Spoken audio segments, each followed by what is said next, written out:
Knicks are seeking a sweep. You're welcome, Oven. I think that they're actually just going for world domination. Game 4 against the Sixers, 164. That is the point differential this postseason, the most by any team through the first 9 games of NBA postseason history. And it's about to get so much worse for Joel Embiid and the Sixers, in part because of Miles McBride, who, by the way, is playing in the starting 5 for the injured OG Anunoby, and he just went out and did perfection in the first quarter. He was 2 of 9 from 3 in the first couple of games, 2 and 3 combined. Perfect in the first. He finished with 7 of 9, game high 25 points. Then there's Jalen Brunson just doing that over Embiid. It was a 19-point lead after 1. Then late second quarter, Sixers down 23. Mitchell Robinson fouls Embiid. Embiid heads to the free throw line. And the taunting that is happening. Oh, my. Friends, where is this game being played? In Philly, right? Thank you. This is in Philly. More on that in a bit. Embiid, by the way, finished with 24 points. Josh Hart, a 3, which was the story.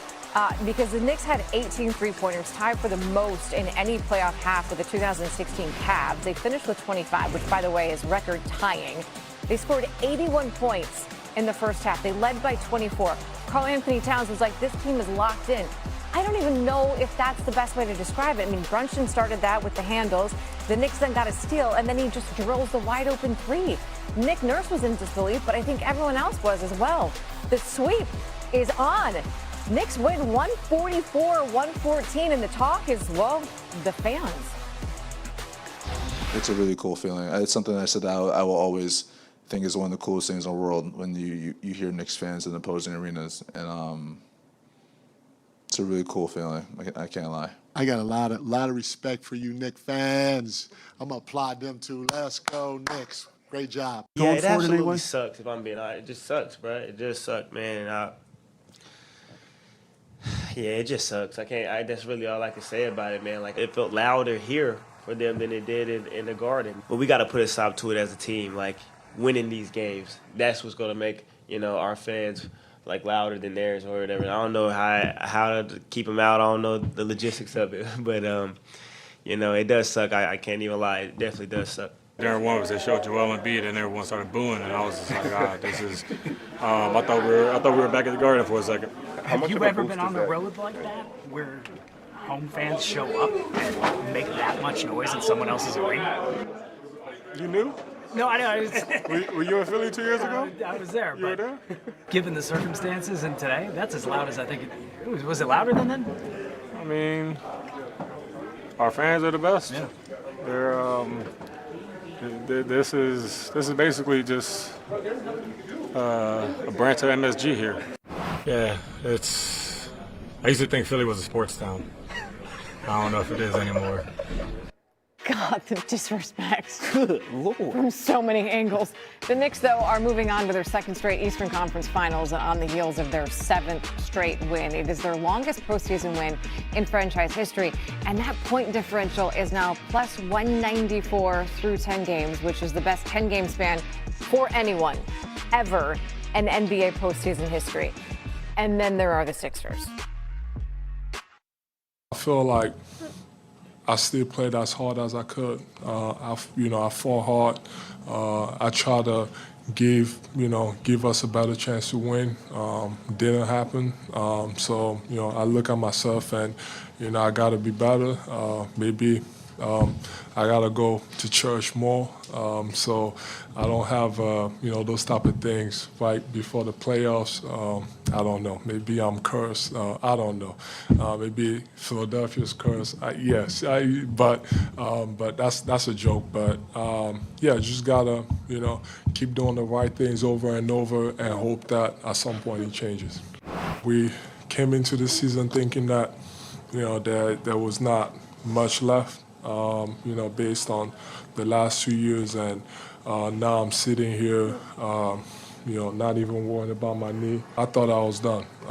That's the best way to put it. And then we found something as a group to figure it out, you know what it takes and what we have to do to make sure, we win. Quite frankly, of the 76ers. I'm here with SNY NBA insider Ian Begley, and we were laughing right before this saying, how do you make sense of what we just saw from the Knicks in Game 4? I mean, all series, really. 3 of the 4 games they won by double digits, and I mean, this team has just completely turned things around and turned it on. What do you think of the current state of the Knicks and where they are right now? Yeah, just playing at a very high level, Chelsea, both ends of the ball, and I think you go back to that Game 3, they lost in Atlanta. It's been a different team since then, and I think part of that is the offensive adjustments that were made then. One of those was getting the ball in Karl Anthony Towns' hands on the perimeter. And if you look at what happened in Game 4, he had 9 assists in the first half. So he wasn't scoring the ball, but he played a big part in getting the Knicks going. And that offense has just continued to look better and better and better as the games go by. KAT has been like a point center in a way, completely making a big impact. But a big part of this offense was Deuce McBride. He came out hot.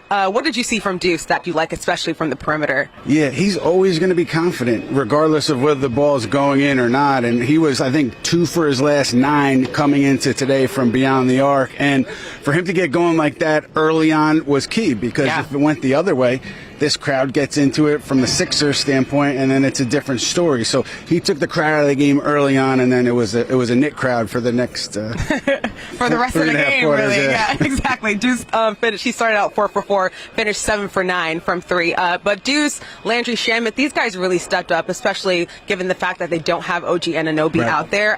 Do you have an update on OG's status? Yeah, I think it's still day to day, but I don't think there was any reason for him to play up 3-0. Like, why would you risk it? Yeah. Like, I think if it was 2-1, maybe it would have been a different story, because again, this is seen as a minor injury, not seen as something significant. But now he gets some time to rest, and the rest of the Knicks get some time to rest as they prepare for the Eastern Conference Finals. So they're going to take it easy, I think, for a day or two before they get back on the floor. Yeah, definitely was a good call, and now they will see either the Cavaliers or the Pistons in the Eastern Conference Finals. JJ, how do you put in perspective how well the Knicks shot it on Sunday? It's mind-boggling, mind-numbing. I don't know what adjective you want to use to describe the shooting display that we saw, and clearly the Knicks were taking advantage of a team that was thinking about 1, 2, 3, Cancun. That was pretty obvious. The odds makers giving you the Knicks only laying a point in this game was absolute insanity, but it was virtuoso offensive basketball. It's the sort of offensive basketball, CeeLo,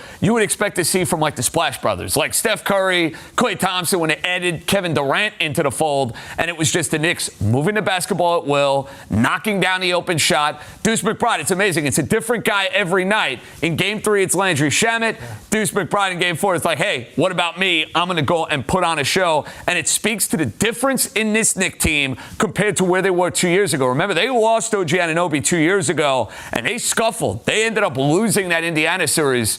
This team actually played better each of the last 2 games without one of their best players. Insane. And what they've done on the road in these first 2 series is wild as well. But I mean, the first quarter shooting performance, that's about as close as perfection you can get to as far as professional basketball, no less than the playoffs goes. And for McBride to do what he did, and I love the confidence he spoke with after OG went down. Hey, if your minutes are going to have to step up, he said, I'm fully confident. And it wasn't a big points and shooting game for him in game number 3, but for him to come out of the gate as hot as he did, kind of announcing his presence, letting his teammates know, hey, I'm here for a big night, and letting the Sixers know this thing is going to be over. And really down the line, I mean, Josh Hart after the game is referring to his right hand as her, because it's good to have her back, because he obviously hasn't shot the 3 well. So I think it's contagious. And up and down the lineup, Shamet played 11 minutes, hit 4 threes. So what they were able to do up and down the lineup is just, it's really mind-boggling. And I don't know that you're going to see the likes of a stretch the Knicks have had, again, for quite some time. Certainly, as far as franchise history goes, it's been unbelievable. It's been historic, and, you talk about everyone being contagious with the shooting. It helps to have wide open looks, and they took advantage of them. All right, we're about to be joined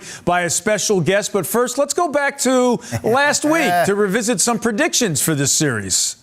If Embiid is healthy, and obviously that's a big if, I hate to say it, but my gut's saying that maybe the Sixers get some revenge on the Knicks for what happened in 2024. I just have to stick to my core beliefs here. I don't believe that Mike Brown is better than Tom Thibodeau. I don't believe the Knicks could sustain what they did against Atlanta in the last 3 games consistently, and I think Philadelphia is dangerous. I hope I'm wrong. Give me the Sixers in 7. And here he is, Mr. Sal Licata. Sal, inquiring minds want to know, did you put the 529 plan or the 401k on Sixers in 7?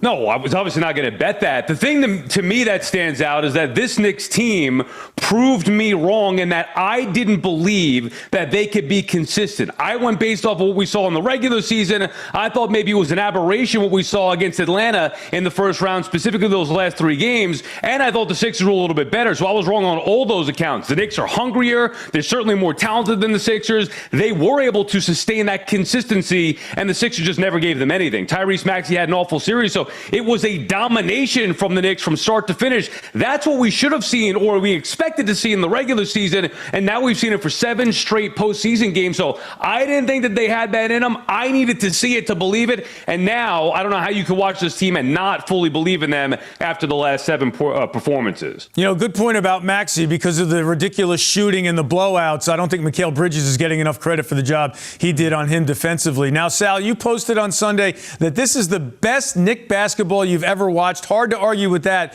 What jumps out to you as the biggest reason they're playing at another level?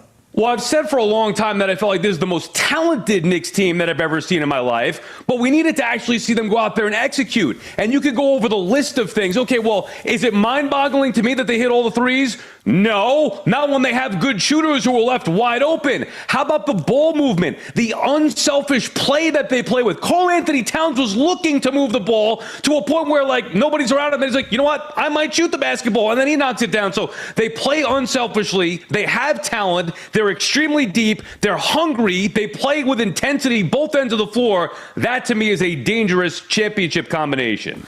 Sally, I'm right there with you because of that ball movement. That's an element that's been missing from this team. They're swinging it around like crazy. Look at the difference in this team, down 2-1 against the Hawks. Get to it. I want the apology to be just as loud as the disrespect. Damn. The Knicks made 18 three-pointers, which tied an NBA record for a regular season or a half, to lead by 24. They had once to take the heart out. Oh man, what they done to you? Look at the last 3 games against Atlanta, and you look at 3 of these last 2 games. That's as hard as anybody's ever been. They're 144 points today, of the most in playoff franchise history. They opened the first quarter with 11 made three-pointers, which tied an NBA postseason record. They'll wait the winner of the Pistons Cavaliers. Detroit leads that series 2-1, and will have at least, at the bare minimum, a week off before the finals begin, which gives OG more and more time to recover. Yeah, Ocho, this your game done? right here. You done? You look at it. Miles McBride got him off to the great start. He made 7 shots, all of them from the 3. Jalen Brunson was 6 of 10 from the 3. Josh Hart was 4 of 6 from the 3. KAT 2 of 3 from the 3. The Diet was 1 of 1. Landry Shamet, 4 of 6. Jose Alvarado, 1 of 2. When you add it up, they shot 25 of 44 from the 3. That's 57%. They shot 49 of 91 from the overall from the field. That's 54%. If you let a team shoot 54% from the floor, 57% from the 3, you're going to get beat by 30. I told you what was going to happen. The floor is yours. I told y'all what was going to happen. Y'all ain't believing me. Y'all think y'all got elite ball knowledge. Joe, I know you play. I know you played the game, Joe. I respect what you had to say, but you told me, goddamn, when they were playing the Hawks, you told me the Hawks were probably going to beat the Knicks. That's what you told me. You told me Jalen Johnson, he was that boy. You told me C.J. McCollum, he was going to cook. You talking about what happened?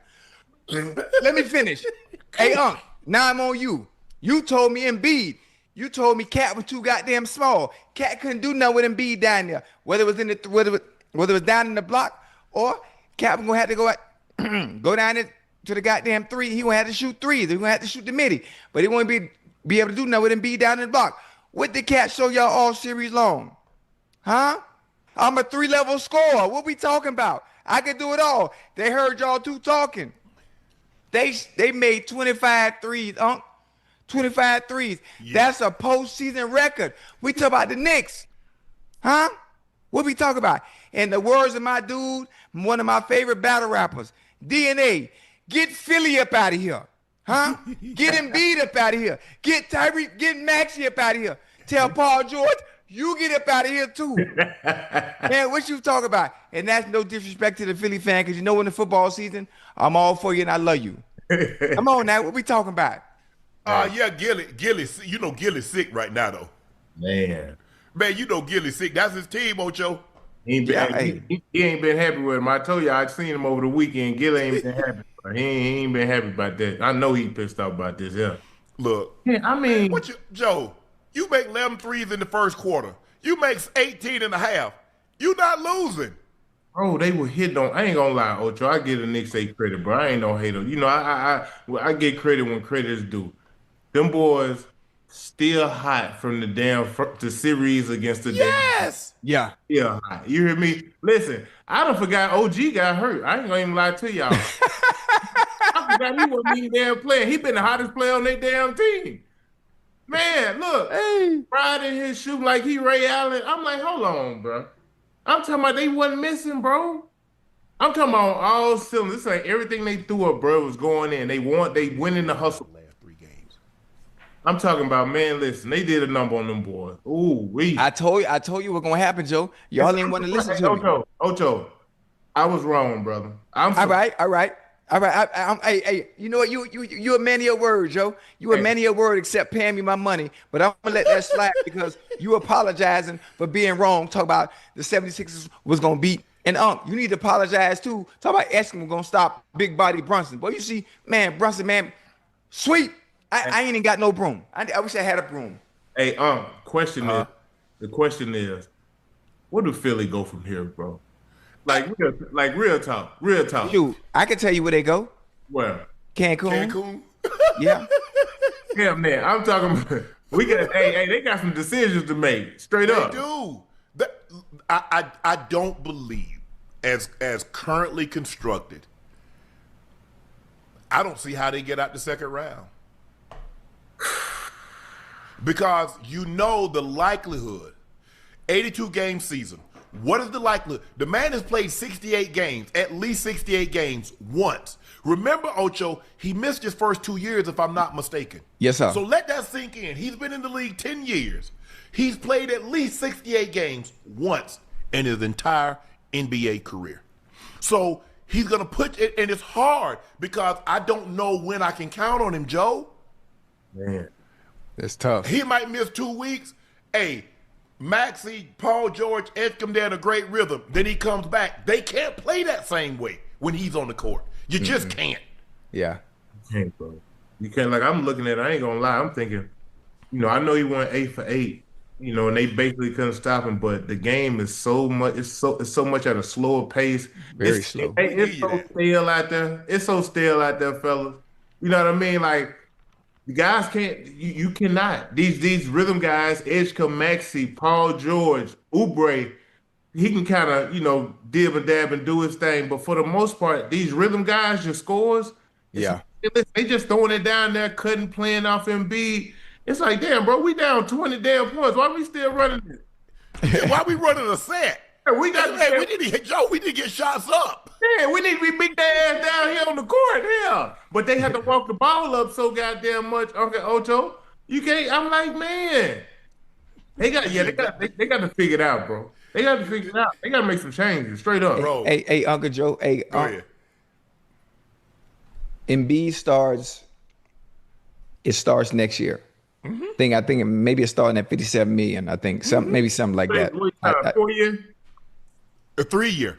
3 year, yeah. So I think it's 57, 67, and then I forgot what the third number is. It was 3 years. It was 3 years. So however you get to 3 years, 193, Joe. Right. However you want to do it. Whatever number you want to use. Yeah. You can start off at 50, but you know you about to end. You go damn near end up at 60 plus. Right. So what I was going to ask is, when you talk about trusting the process, which I believe a lot of people don't trust anymore at this point, is Embiid still a 76er going into next year? Hold on, Joe. Hold on. Wait a damn minute. We just had a discussion, Joe, 3 days ago. This man ripped my head off. Yeah. You and Joe got on me. And now you talking about when we having a serious discussion about trading? No. I'm just asking the question because I mean, y'all supposed to have better ball knowledge than I do, but obviously y'all don't because y'all been wrong the past 2 series. I just want to see what y'all got to say. I already know the answer. I know the answer. I just want to see if y'all do. Joel considered the 76ers season a success after just getting swept by the Knicks. Embiid said, I know we lost, and I know that's not the right mentality to have, but for me, this was a success. I came into the year not knowing where I was going to be, how long I was going to play, if I was even going to play based on the knee of the last 2 years, and I came in hoping for the best. I feel like we're in position. We figured out the knee. It hasn't been an issue. Embiid appeared in 38 regular season games, missed the first 3 games of the Celtics series, and missed game 2 of the Knicks series. So Joel Embiid goes from 19 games to 38 games, gets swept in the second round, and somehow this is a success story. Yeah, I think his